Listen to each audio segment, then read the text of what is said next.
오늘 마가복음 3장 13절부터 35절까지 말씀을 통하여서 하나님의 뜻대로 행하는 자라는 제목으로 강의 이어가도록 하겠습니다.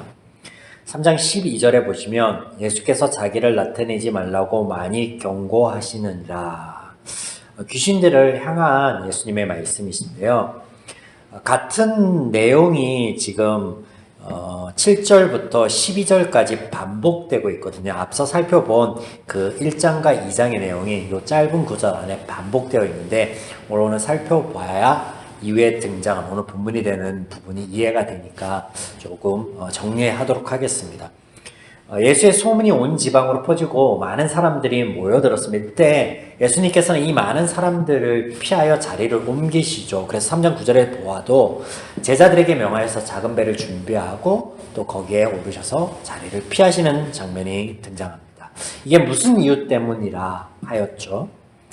사람들은 예수님께 지금 많이 나오고 몰려들고 있는데 그들의 당면한 문제 해결을 위해서 또 군사적 정치적 메시아 그들이 소망하는 것을 이루기를 바라며 나아오기 때문이다 라고 말씀을 드렸습니다. 예수님께서는 죄인의 소망을 이루시는 분이 아니에요.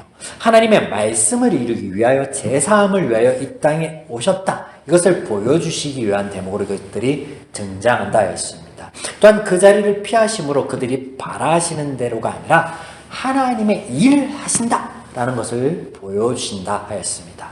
마찬가지죠. 12절 보시면 예수님께서 귀신들을 쫓아내심에 예수님의 존재에 대하여 알고 있던 귀신들이 예수님을 하나님의 아들로 고백하고 주로 고백합니다. 이때 예수님께서 귀신들에게 떠들지 말라, 허락지 않으세요. 유독 마가복음에 이런 장면이 많이 등장하는데 이유가 두 가지로 볼 수 있겠습니다. 첫 번째는 한 번쯤은 들어보셨을 거예요. 아직 예수님의 때가 이르지 않았기 때문이다. 이런 말 들어보셨을 거예요. 십자가 사역을 알리시고 그리스도로서의 사역을 이어가실 하나님의 때가 이르지 않았다. 네. 그러나 이 대목은 그렇게 크게 와닿지 않습니다.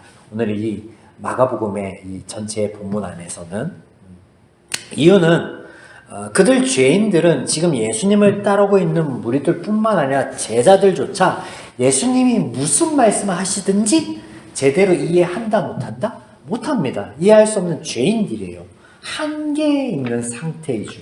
그렇기 때문에 예수님이 어떤 말씀을 하시든지 그들에게는 상관이 없어요. 그러나 무슨 말씀을 하든 상관이 있을 수도 있고 중요할 수도 있습니다. 이 대목은 왜냐면 이후에 성령님을 약속하신 대로 보내주실 때 그때 비로소 예수님께서 하신 말씀들이 깨달아지게 될 테니 그때는 이제 필요하기 때문에 지금 말씀이 그때는 중요하게 와닿을 수 있겠죠. 그러나 우리가 오히려 더 주목해 보아야 될 이유가 제가 다음에 이후에 말씀드리는 것이 더 중요하다 보면 좋겠습니다. 앞서 큰 무리들이 예수님을 따르나 그들은 하나님의 일하심과 말씀 안에서 예수님을 보는 게 아니라 자신들이 원하는 상인 예수를 본다라고 말씀을 드렸었죠. 때문에 귀신들에게 잠잠하라 하시는 거예요. 이 죄인들을 위해서. 이게 무슨 말이냐면 귀신, 즉 영적인 존재들이에요. 사람들이 보기에는 뭔가 능력이 있는 듯한 그리고 그들이 받고 있는 제약에서 벗어난 어떤 존재로 여기고 있단 말이에요. 영적인 존재. 근데 이런 영적인 존재들이 예수님께서 기적과 이적을 베푸시는 가운데 예수님을 인정하고 높인다? 그러면은 예수님에 대해서 올바르게 바라보지 못하고 그들이 원하는 상으로 바라보고 있는 그들이 이런 대목을, 이런 죄인들이 이 영적인 존재가 예수님을 높여주는 걸 본다? 그러면 어떻게 반응할 것 같습니까? 오해와 왜곡은 더욱더 심하여질 것입니다. 광신도들을 만들어내겠죠. 이에 잠잠하라 하십니다. 이 또한 죄인을 향한 은혜임을 기억하시면 좋을 것 같습니다. 자, 함께 읽은 본문에 두 가지 사건이 등장하는데 제자들의 세우심과 가족들이 예수님께 나오는 장면입니다. 어떤 관련이 있을까? 어떤 의미가 있을까? 네, 이렇게 말씀을 드리는 것은 의미가 있고 관련이 있기 때문이죠. 먼저 앞단에 등장하는 내용을 이해하여야 되기 때문에 한 번 더 정리합니다. 예수님께서 사역을 시작하시고 일단의 종교 지도자들과 논쟁이 붙었습니다. 4번 붙었었죠. 죄인과 세리들과 더불어서 식탁 교제하시는 것을 문제 삼았고요. 제자들이 금식하지 않았던 것을 문제 삼았고, 안식일에 곡식을 비벼 먹는 일 또한 문제를 삼았고, 그리고 마지막으로 안식일에 손 마른 자를 고침으로 안식을 범한다라고 문제를 삼았습니다. 지난 강해에 4번째 강의 때 이 4가지의 사건을 가지고 하나님의 일하심이 가져올 변화에 대하여 말씀을 나눴습니다. 기억나시나요?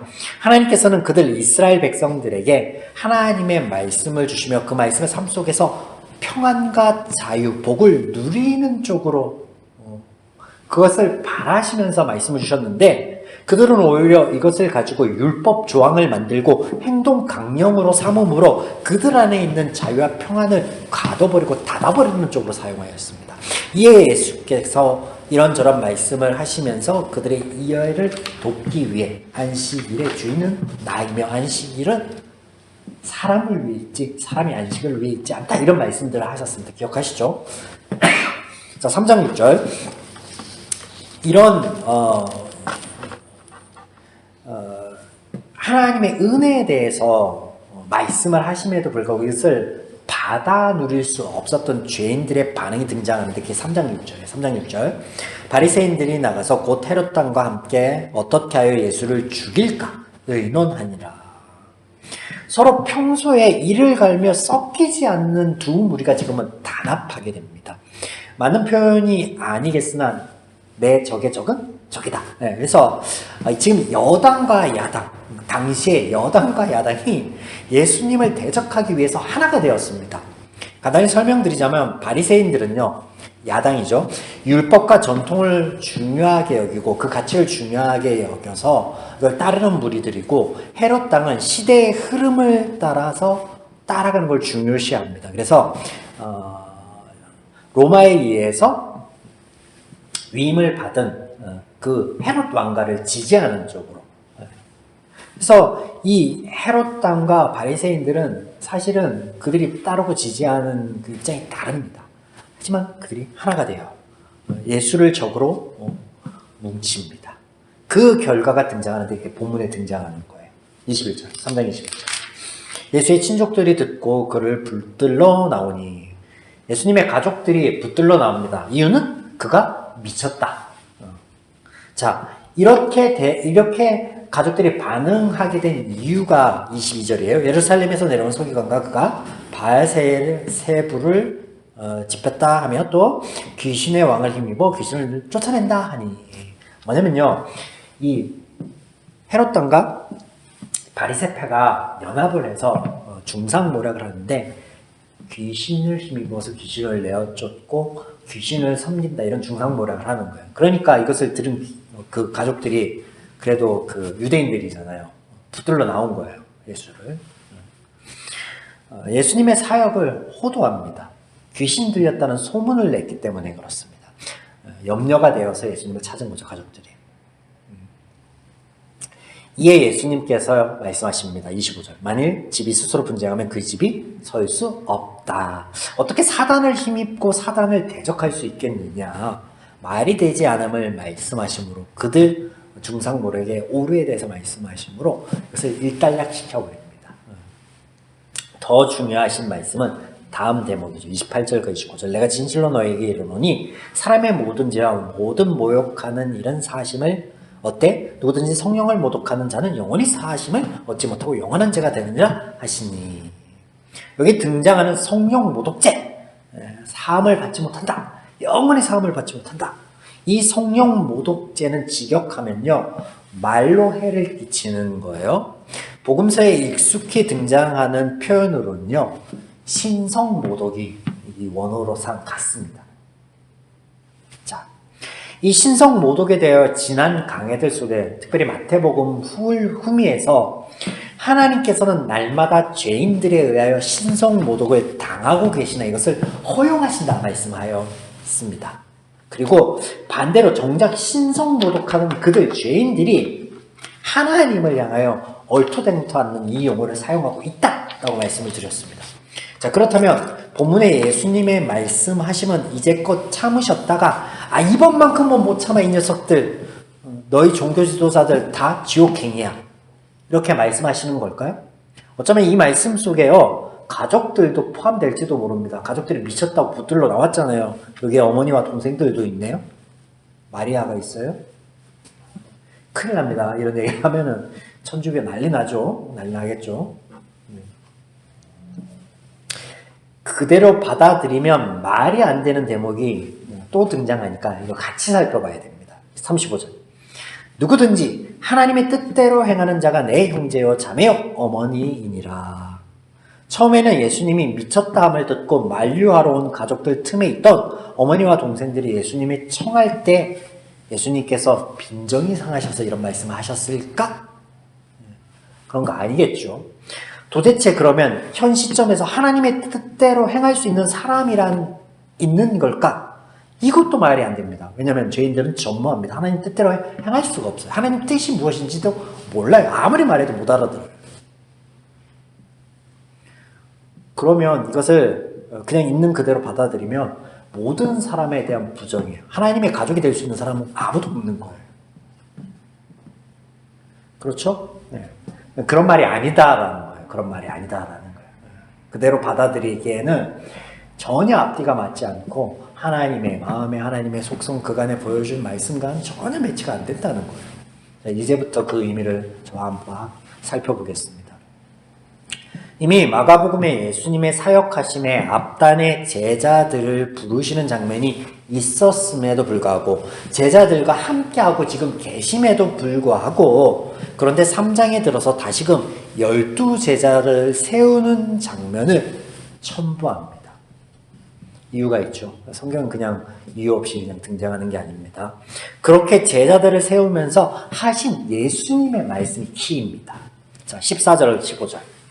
이에 12를 세우셨으니 이는 자기와 함께 있게 하시고 또 보내사 전도도 하며 귀신을 내쫓는 권능을 가지게 하려 하심이라. 예수님이 제자들을 세우신 목적이 이거래요. 뭐예요? 요약하면 예수님이 불러서 함께 하고자 합니다. 동행하시기 위해서 불러셨다. 또 그들에게 권능을 주시고 예수님의 사역을 동참케 하시기 위해서다. 그 말은 뭐예요? 세 가지로 줄이면 뭐예요? 동행, 이유, 동행, 복주심을 위해. 세 번째는 뭐예요? 예수의 사역에 동참케 하기 위해. 하나님의 나라를 같이 지어가기 위해. 얼마나 가슴 벅찬 말씀입니까?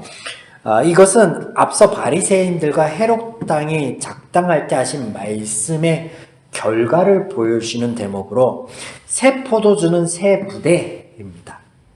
예수님의 부르심의 사역을 통해 또 부어주실 권능으로 그들이 다 알지 못하고 깨닫지 못할 일들을 행하실 것에 대하여 말씀하시는데 이것이 제자가 선생을 청하는 세상의 방식이 아니라 선생이 제자를 부르시는 하나님의 은혜의 방식이다 라고 말씀을 드렸는데 그 은혜의 방식으로 또한 세워진 새로운 공동체에 대해서 말씀하시는데 이게 가족이고 이게 하나님께서 부르신 제자의 모습이다 라는 거예요.